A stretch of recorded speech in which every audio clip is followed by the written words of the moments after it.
কোথাও ডেকেছেন ইয়া আইয়ুহান নাস, ইয়া আইয়ুহাল ইনসান, ও মানুষ। আর কোথাও ডেকেছেন ইয়া আইয়ুহাল্লাযীনা আমানু, ও ঈমানদারেরা। হযরত মুফতি শফি রহমাতুল্লাহি আলাইহি বলেন, এই দুই ডাকের মধ্যে অনেক পার্থক্য। কি পার্থক্য? তা হযরত বলেন, আমরা আমাদের সন্তানকে ডাকার ক্ষেত্রেও এই পার্থক্যগুলো করি। আমরা আমাদের সন্তানকে কখনো নাম ধরে ডাকি, কথার কথা বলি, আব্দুল্লাহ, এভাবে ডাকলে সন্তানের মনে একটা অজানা আশঙ্কা কাজ করে যে বাবা হয়তো রেগে আছেন, ডাকের নমুনা ভালো না। কিন্তু কখনো কখনো বাবা আর সন্তানের যে সম্পর্ক, বাবা ওই সম্পর্ক ধরে ডেকে বলেন আব্বু, এভাবে ডাকলে সন্তান বুঝে আমার বাবা আমাকে মায়া করে ডাকিয়েছেন। ঠিক আল্লাহ তাআলা যখন ডাকেন ও মানুষ, আল্লাহ যেন নাম ধরে ডাকলেন, হয়তো রেগে আছেন,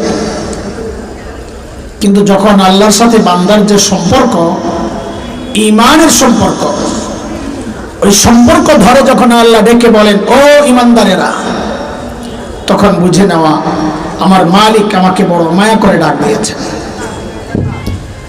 আমি যে আয়াত তিলাওয়াত করেছি, এই আয়াতে আল্লাহ মায়া করে ডেকে দুইটা হুকুম করতেছেন, আমার সাথে কথাবার্তা বলা লাগবে, ঠিক আছে? আমি একা কথা বলবো না, মুখস্থ চলতেছে বিষয়টা এমন না, তো দর্শের মতো, ক্লাসের মতো। আমি আপনাদেরকে ছাত্র বলছি না, আমি নিজেই ছাত্র। একটু কথাবার্তা বললে বোঝা সহজ হয়।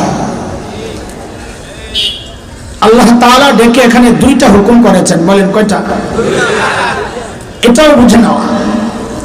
মুফাসসিরদের বক্তব্য হচ্ছে, কোথাও আল্লাহ মায়া করে ডেকে যে হুকুমটা দেন, আল্লাহ যেন বলছেন বান্দা, আমি যে মায়ার ডাকটা দিলাম, এই মায়ার সম্পর্ক যদি ঠিক রাখতে চাও তো আমার ওই পরের হুকুম মানো, পরের কথাগুলো মানো। যদি মানতে পারো তো তোমার সাথে আমার মায়ার সম্পর্কটা ঠিক থাকবে, আর যদি না মানো তো মায়ার সম্পর্কটা নষ্ট হয়ে যাবে। তো এই আয়াতে আল্লাহ কয়টা হুকুম করেছেন ভাই? আল্লাহ বলতেছেন, ইয়া আইয়ুহাল্লাযীনা আমানুত্তাকুল্লাহ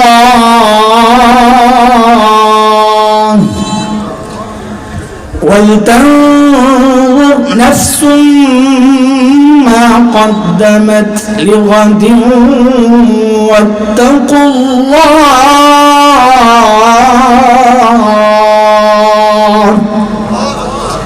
ও ঈমানদারেরা, আল্লাহকে ভয় করো, এক নম্বর হুকুম। দুই, ওয়ালতানজুর নাফসুম মা কদ্দামাত লিগাদ, প্রত্যেকটা মানুষের উচিত তার আখিরাত নিয়ে চিন্তা করা, আমার আখিরাতের পুঁজি কি, কামাই কি, সম্বল কি, আমি আমার মালিকের সামনে কি নিয়ে দাঁড়াবো। দাঁড়াতে তো হবে। বলে আখিরাতের চিন্তা করি বলি তো আজকের এই মজলিসে আসছি, নাকি না অন্য কোনো ধান্দা আছে? খিচুড়ি আছে নাকি? জিলাপি নাই? খিচুড়ি আর জিলাপি ছাড়া মাজমা জমে? জমে। খিচুড়িওয়ালা মাজমা হইলে ওইটারে আর ওয়াজ মাহফিল মনে হয় না আমাদের কাছে, ওরস ওরস ভাব লাগে। এটা একটা শান্তি যে যারা আছে বয়ান শুনতে আসছে,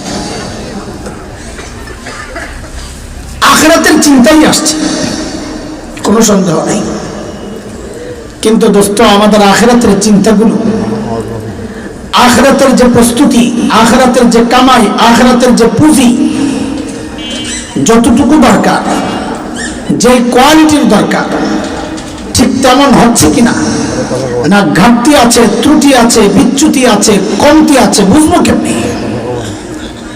সব ঠিকঠাক মতো চলছে না সমস্যা, বুঝবো কেমনি?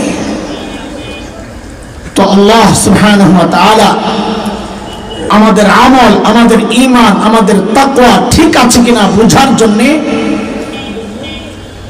হযরতে সাহাবায়ে কেরাম রিদওয়ানুল্লাহি আলাইহিম আজমাইনদেরকে আমাদের নমুনা বানাইছেন, মডেল। নানান জায়গায় কোরআন আল কারীমের আল্লাহ সরাসরি ইশারায় ইঙ্গিতে বলেছেন এই কথা, যে তুমি তোমার ঈমানকে সাহাবী ঈমানের সাথে মিলাও। সাহাবী চিনেন তো না? নবী আলাইহিস সালাতু ওয়াস সালামের ঈমানদার সাথীরা, যে তুমি তোমার ঈমানকে সাহাবীদের ঈমানের সাথে মিলাও। কেন মিলাবো? যদি তোমার ঈমান সাহাবীর ঈমানের সাথে মিলে তো বুঝতে হবে ঈমান ঠিক আছে, নাইলে ভেজাল আছে, ঠিক করে নাও। কার কথা বলেন? কথা বলেন, কার কথা? আল্লাহ বলছেন فَإِنْ آمَنُوا بِمِثْلِ مَا آمَنْتُمْ بِهِ فَقَدِ اهْتَدَوْا وَإِنْ تَوَلَّوْا فَإِنَّمَا هُمْ فِي شِقَاقٍ।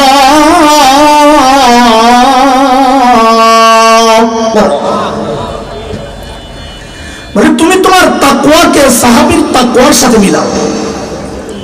কেন মিলাবো? তো কেন মিলাবো এটা বোঝার জন্য, আল্লাহ কি বলছেন এটা বোঝার জন্য আগে একটু কথা বুঝা নেন। আমি আপনি তাকওয়ার ড্রেস পরছি, তাকওয়ার পোশাক পরছি, কিন্তু আমাদের এমন অনেক আছেন যাদের তাকওয়ার শিকার, তাকওয়ার সাক্ষী কাছের মানুষরা দেয় না। বউ স্বীকার করে না জামাইয়ের তাকওয়া, ফলে দেখা যায় অধিকাংশ পীর সাহেবের বউ তার কাছে মুড়ি দেয় নাই। আচ্ছা, অন্যটা হিসাবটা বাদ দিয়ে আমারটাই বলি, আমারটা হয় নাই আমার কাছে। কেন? যে কোন মার্কা পীর আমগো জানা আছে।